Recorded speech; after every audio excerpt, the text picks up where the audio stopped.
اب پہلی چیز کی طرف آتے ہیں، وہ ہے استنجا کرنا۔ استنجا بھی عربی زبان کا لفظ ہے۔ جب بھی کوئی شخص قضاء حاجت کرے گا تو پھر اس پر استنجا کرنا ضروری ہو جاتا ہے۔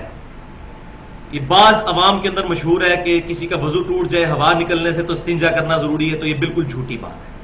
جب تک پیشاب نہیں کریں گے یا پخانہ، اس وقت تک استنجا کرنا ضروری نہیں ہوگا۔ تو استنجا کرنے کے جو آداب احادیث کے اندر آئے ہیں، آپ کو اندازہ ہوگا کہ نبی صلی اللہ علیہ وسلم کے مبارک دین کو کسی شخصیت کی ضرورت نہیں ہے۔ آپ صلی اللہ علیہ وسلم ایچ اینڈ ایوری ٹینیس ڈیٹیل امت کو بتا کے گئے ہیں۔ یہ جو چیزیں مشہور ہیں، جی فلاں نے فقہ لکھ دی تو وہ جناب امت کو بتایا گیا، پہلے تو لوگوں کو پتہ ہی نہیں تھا، یہ سب جھوٹی باتیں ہیں۔ میں نے پچھلی دفعہ بھی ایک لطیفہ سنایا تھا کہ ایک تبلیغی جماعت کے بھائی میرے پاس آ کر رکے، تو میں نے ان کو بخاری اور مسلم سے جب دعوت حق پیش کی تو وہ کہنے لگے جی آپ کیا قرآن حدیث کی بات کرتے ہیں، قرآن حدیث میں تو وضو کا طریقہ نہیں لکھا ہوا، یہ تو امام حنیفہ رحمۃ اللہ علیہ نے بتایا ہے۔ میں نے کہا جی آپ کو کس نے بتایا؟ تو انہوں نے کہا کہ میرے چچا جان ہے 25 سال سے تبلیغی جماعت میں، انہوں نے بتایا۔ ان کو بھی ظاہر ہے ان کے علماء نے بتایا ہوگا۔ تو ساری تبلیغی جماعت کی میں بات نہیں کر رہا، لیکن عموماً یہ مسکنسیپشن موجود ہے عوام کے اندر۔ خدا کے لیے گستاخ رسول مت بنیے۔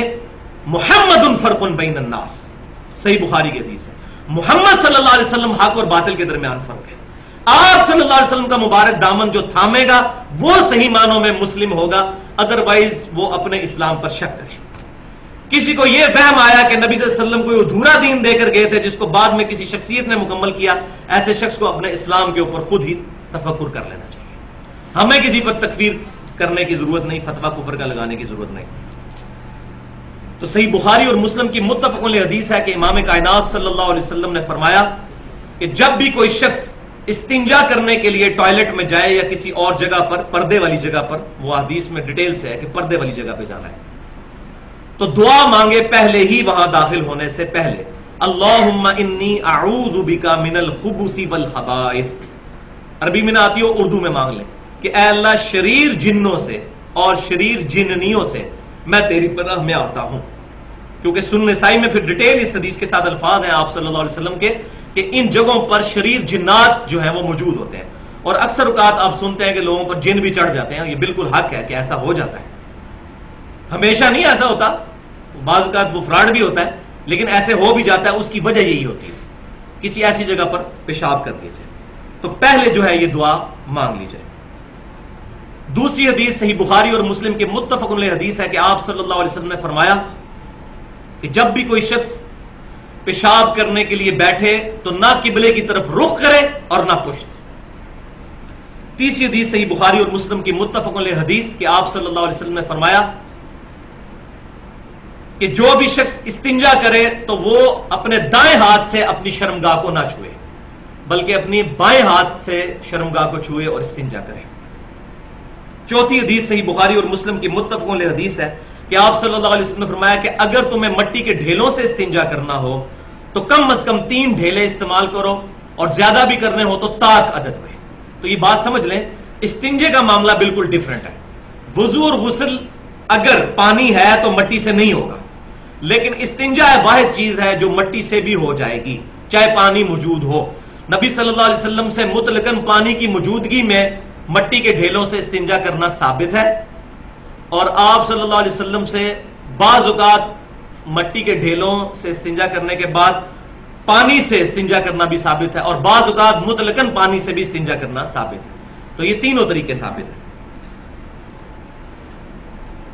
پانچویں حدیث صحیح بخاری اور مسلم کی متفق علیہ حدیث ہے کہ آپ صلی اللہ علیہ وسلم نے پانی سے استنجا فرمایا مطلقاً۔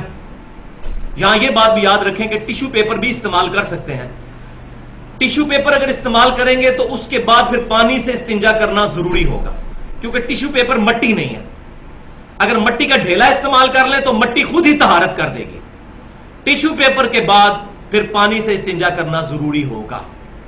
ہاں اگر مٹی کے ساتھ استنجا کیا ہے تو پھر پانی سے استنجا کرنا ضروری نہیں، کر لیں تو زیادہ بہتر ہے اور پسندیدہ ہے۔ چھٹی حدیث صحیح مسلم کی ہے کہ ایک مشرک نے سیدنا سلمان فارسی رضی اللہ تعالیٰ عنہ کا مذاق اڑایا اور کہنے لگا کہ دیکھیں کہ آپ صلی اللہ علیہ وسلم جو تمہارے پیغمبر ہیں وہ تمہیں چھوٹی چھوٹی باتیں سکھاتے ہیں، استنجے کا طریقہ بھی سکھاتے ہیں۔ تو انہوں نے کہا ہاں الحمدللہ، ہمیں فخر ہے اس بات پر کہ آپ صلی اللہ علیہ وسلم نے ہمیں استنجا کرنے کا بھی سلیقہ سکھایا ہے۔ اور آپ صلی اللہ علیہ وسلم نے 4 باتیں استنجے کے کانٹیکسٹ میں ہمیں سکھائی ہیں. پہلی چیز یہ کہ ہم قبلے کی طرف رخ کر کے نہ پشت کر کے استنجا کریں. دوسری چیز ہم استنجے کے لیے اپنا دایاں ہاتھ استعمال نہ کریں. تیسری چیز کہ ہم کم از کم 3 ڈھیلے مٹی کے استعمال کریں اگر مٹی سے استنجا کریں. اگر ڈائریکٹ پانی سے کر رہے ہیں پھر ضرورت نہیں ہے. اور چوتھی چیز کہ آپ صلی اللہ علیہ وسلم نے ہمیں گوبر اور ہڈی سے استنجا کرنے سے منع فرمایا.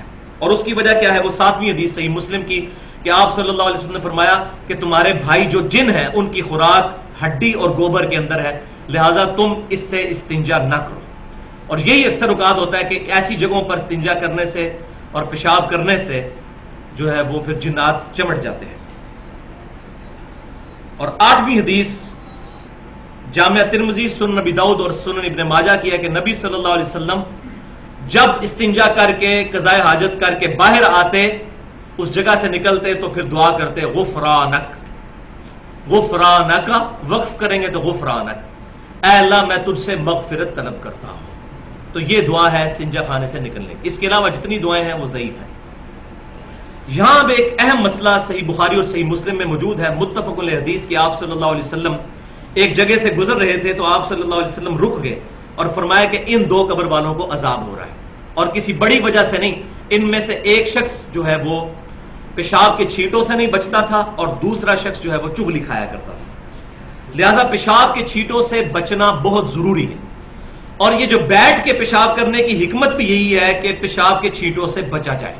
اگرچہ کھڑے ہو کر پیشاب کرنا بھی جائز ہے، وہ بھی آپ سمجھ لیں مسئلہ. صحیح بخاری اور مسلم کی متفق علیہ حدیث ہے کہ آپ صلی اللہ علیہ وسلم ایک کوڑے کے ڈھیر کے پاس آئے اور اس ڈھیر کی بلندی سے آپ صلی اللہ علیہ وسلم نے کھڑے ہو کر پیشاب کیا. بعض علماء اس کا جواب دیتے ہیں کہ آپ صلی اللہ علیہ وسلم کے پاؤں مبارک میں کوئی زخم تھا، اس کی وجہ سے آپ صلی اللہ علیہ وسلم نے کھڑے ہو کر پیشاب کیا.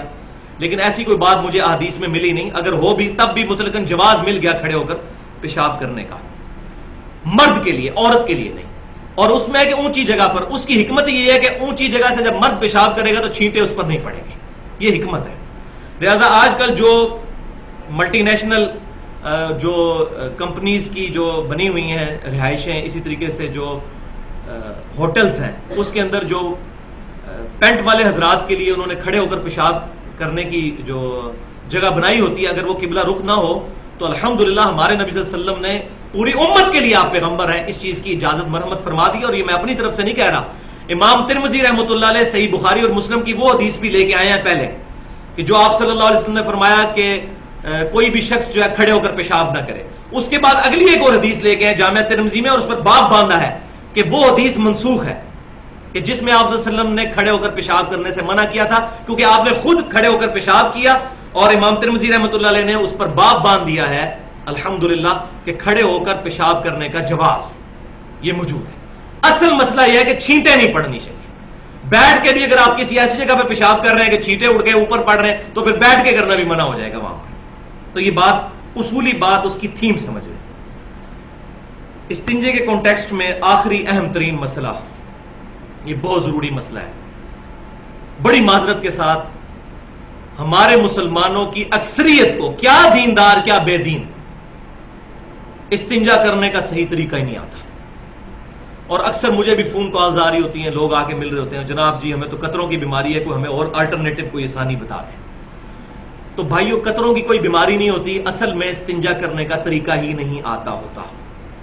استنجا بڑی تسلی سے کرنا ہوتا ہے تاکہ پیشاب کی نالی میں اگر آخری قطرہ بھی ہے تو وہ نکل جائے.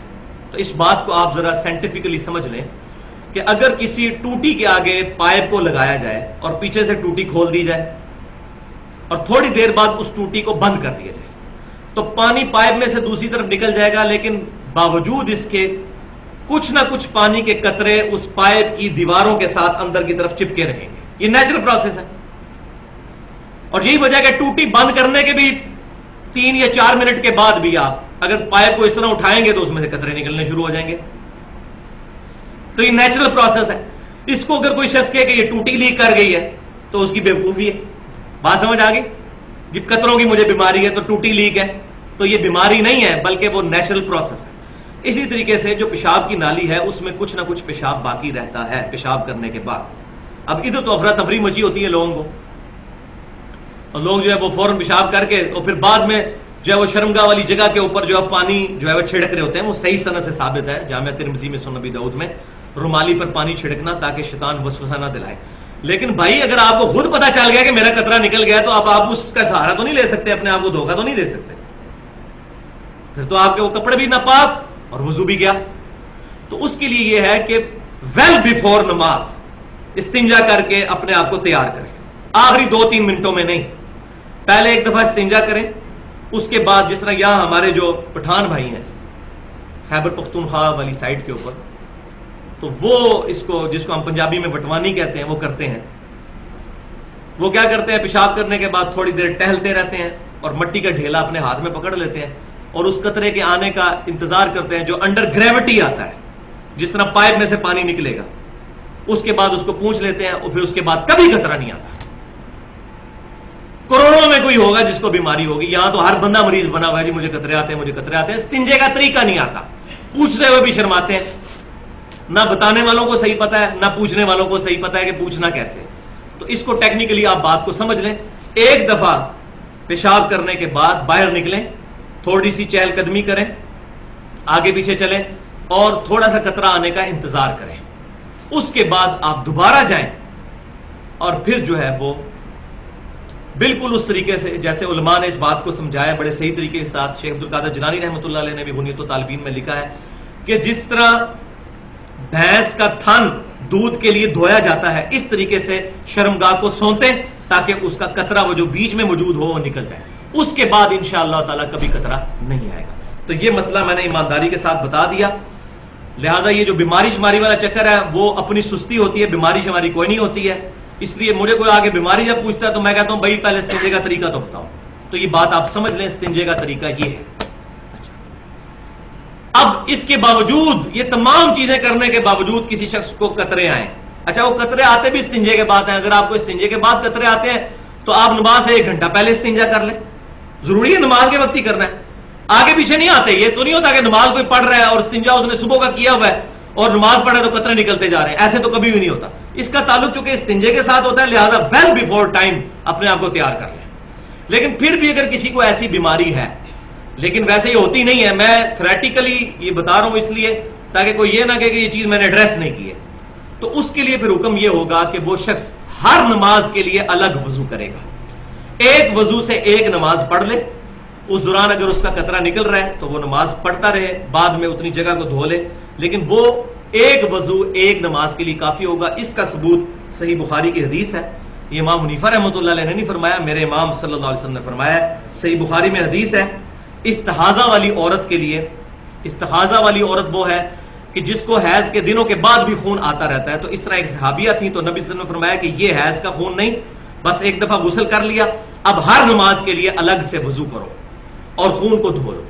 تو اس پر ہی قیاس کرتے ہوئے جو اسلام کا چوتھا رکن ہے، جو میں اکثر بتاتا ہوں، قیاس اور اجتہاد. ہمارا اور اہل بدعت کا اختلاف یہ ہے کہ وہ کسی بندے کے اجتہاد کو مانتے ہیں. ہم کہتے ہیں اجتہاد پوری امت کا دیکھا جائے گا، جمہور کی رائے کیا، کسی ایک بندے کا فکس نہیں ہوگا. تو اس صحابیہ کو نبی صلی اللہ علیہ وسلم نے فرمایا کہ تم ہر نماز کے لیے الگ وضو کرو. تو اس کانٹیکسٹ میں بھی اگر کسی کو ایسا مسئلہ ہوگا تو وہ ہر نماز کے لیے الگ وضو کرے گا.